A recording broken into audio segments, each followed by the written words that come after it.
Okay, so the first thing I gotta say is I am what I would call a video game optimist. Listen, I just love pressing buttons and making the little guy on the screen jump around or whatever. I'm generally very easy to please. And if I'm not having fun with something, I just stop playing and move on.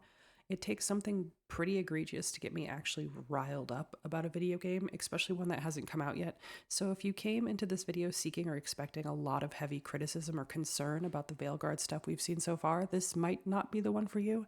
That's not to say I don't understand where some of the trepidation is coming from and that I don't sense some pastel red flags myself, but honestly, at the end of the day, I love Dragon Age and I'm excited for more Dragon Age. The second thing I gotta say is that I have a head cold, so if my voice sounds like I can't breathe through my nose, that is why. Also, I realize this video is over a week late, but anyway, I guess we'll start with the trailer because that came out first. First of all, the last minute title change definitely was a surprise, but I think it absolutely makes sense to do it since it sounds like the game is not going to be as entirely soulless focused as maybe we initially thought or they initially intended. I will admit I absolutely did get kind of immediately stun locked by the appearance of the character models because I was expecting them to be more in line with the way Solus looked in the teaser from like 2020, I think. So it was kind of surprising to see that shift because of that. And because, frankly, it kind of feels standard at this point for AAA games or whatever to gravitate towards photorealism to the best of their capability. But honestly, I'm fine with it. Each of the previous games look really different when you put them next to each other. So, anyway, I like the art style so far. I actually really like how it looks almost painterly in some of the lighting situations that we saw in the gameplay footage. I think Varric looks great. I guess the reason for his hair being so much darker is explained in one of the missing comics. I didn't read it. Scout Harding obviously looks pretty different, but I'm so excited she's back. Let me just do a quick first impression of all the characters, I guess. I guess a handful of them already have some backstory in the canon because they appeared in the Teventer Knights anthology book. I didn't read it. In my defense, I planned to, and then it wasn't available at my local library, and I have the object permanence of a minnow, so I forgot about it. Until now. I will make an effort to remember to read it before the game comes out. Anyway, Harding, love her, naturally. From the moment she casually sniped both the mage and Templar who were fighting just to, like, get it over with, we knew she doesn't mess around. Nev looks really cool. Love a detective archetype. I really hope her personal quest involves some clue hunting, mystery solving hijinks. Lucanus looks really cool. We may have our edgy, brooding sad boy here. Also, I guess his tarot card is really suspicious. Honestly, my biggest question mark about this reveal of all the companions is that I don't see an obvious contender for who the internet is going to decide is the vanilla, boring choice for a romance option, which is traditionally my go to. I won't be able to plan ahead. Balara looks really cool. I'm sensing this is our silly, quirky character, and I love that for her. I also really like triangle shaped accessories. Emmerich looks really cool, though I low key hope the predictions that he maybe has just glamored himself to look like a Disney grandpa and is actually our skeleton man with a glowing head companion from the concept art, because we were promised a skeleton man with a glowing head companion, and we deserve that much. Davrin looks like pretty much the coolest person to ever live, and he has a baby griffin sidekick.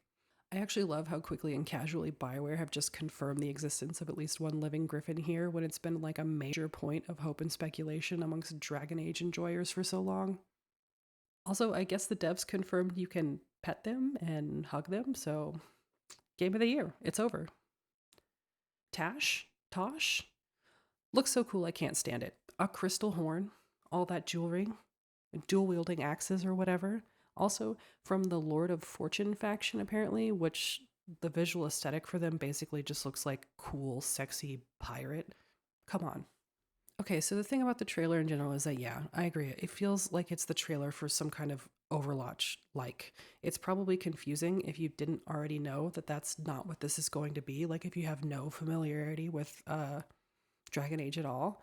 I do think it's fun that they're introducing all the companions right away because they've made it really clear that the companion stories are really crucial to the overall story and they're really excited about the work they've done with them. So, with that additional info, I kind of get the strategy. Also, I think I remember reading that one of the original iterations of this game was for it to be sort of like an ensemble cast heist thing. an Ocean's 11 like, if you will. So it feels like some of the DNA from that is still in there. I don't love the song. I do like the song, but I don't like it being used in this trailer. Does that make any sense? I think I have a general problem with pop songs being used in game trailers, and it makes it feel like a movie trailer to me, which they're two separate media types in my brain. So I'm already primed to not like it, and it feels like a lot of people didn't like it, and I kind of get it. It kind of makes it feel really Marvel coded, which has caused a lot of concern about the tone of this game for a lot of people. Dragon Age has always had a good balance of serious, darker tones mixed in with silly, goofy little comments from companions, but it hasn't been to the degree of the never ending barrage of sarcastic quips that I think a lot of us come to expect from Marvel movies, especially, but also basically any tonally light action adventure flick in a post Marvel movie world. But based on what we saw in the gameplay reveal and a lot of the talking points the devs have brought up, I think this trailer is just a really unfortunate accidental misdirection in terms of tone. I hope. I have faith. Look at this shot with the dragon. It's great. It's a dragon. Dragon Age. I think if I'm going to be honest, I may be really biased in favor of the art style solely because the color scheme is just right up my alley. All the colors look great. I love it. Speaking of the gameplay reveal, it looks so pretty. Look at this. Look at the lighting. Look at the little raindrops. Look at magical cyberpunk Minrathis. I'm going to have to make some moderate to severe upgrades to my PC or finally break down and buy a current gen console. Rip my bank account. This area is really full of stuff and NPCs. That's nice to see. It makes it feel really lived in, for a lack of a better term. Remember how empty and lifeless Val Royeaux felt when it was supposed to be the vibrant capital city of like this opulent empire? Only time will tell if the rest of the game is fleshed out to this degree or if special attention was paid to this area, both because it's your introduction to the world in this game and because it was intended to be used as a showcase. But it does make me feel more content with what the devs have said about this not being an open world game. They've like really hammered that point home that it's not open world. Not that I'm exclusively an open world enjoyer. I mean, I have sunk countless hundreds of hours, just no thoughts, head empty, sniffing around every last corner of unnecessarily large game maps. Yes, but my biggest issue is if the game clearly wants me to go left, I need to go right and see if there's like a little trinket or a note or something for me to look at first. I don't like being put exclusively on rails, but if the environment is fun to look at, I'm less salty about it. This bit made me laugh just because the same thing happens at the beginning of Inquisition. I like to think that they did that on purpose. I don't have a strong opinion about the dialogue wheel. I like how it looks. Is that is that dumb to say? I like how it looks visually. After Baldur's Gate 3, I do kind of lament not having the full line of dialogue laid out on screen.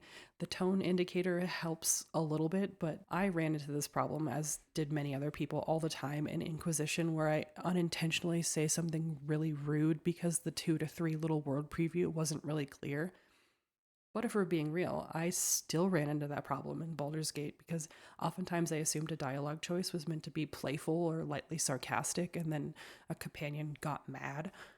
Anyway, I really like this vibe where the dialogue choice pause looks like it's happening mid cutscene. Like it feels more dynamic than it has in the past. I feel like previously it would always convert the camera to this awkward two shot, but so it looks nicer.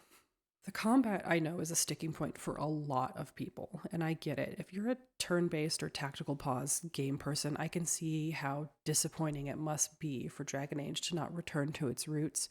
I'm really not surprised that they have gone this way, though. I think when you look at the series as a whole, they have been like steadily evolving into a more action based combat with each game, and personally, I'm happy with it, I guess. I like both. I would have been happy with either. I do have like 300 hours in Baldur's Gate 3 and I'm still enjoying it. But you know what I also like to do in a video game? Press a button to jump around without it being like a planned strategic action, and parry and dodge. I love parry and dodge. I should probably play a Dark Souls. I haven't played any of those because I'm scared of failure and I already have tendinitis. Anyway, frankly, I'm just so enamored with Dragon Age that as long as the characters are interesting, the story is at least moderately engaging, and it's visually stimulating in the way a baby sensory video of dancing fruit would be, combat is secondary to me, personally, in my opinion. I guess some people really don't like that it looks like you smash these glowing pots to get more health juice or whatever. If I think about it too long, it does feel pretty silly. But honestly, I love breaking pots on a video game, so I'll allow it.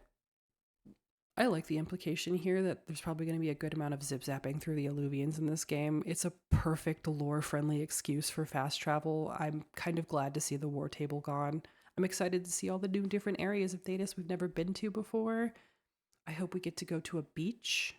Okay, honestly, some of this combat does feel really visually overstimulating, but maybe you'll be able to turn off some of the little indicators. That usually helps me.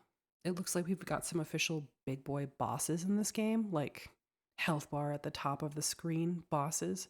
I don't remember if it was like that in Inquisition. I think they were just beefier enemies. Real excited to see this wolf statue from Inquisition. Hello.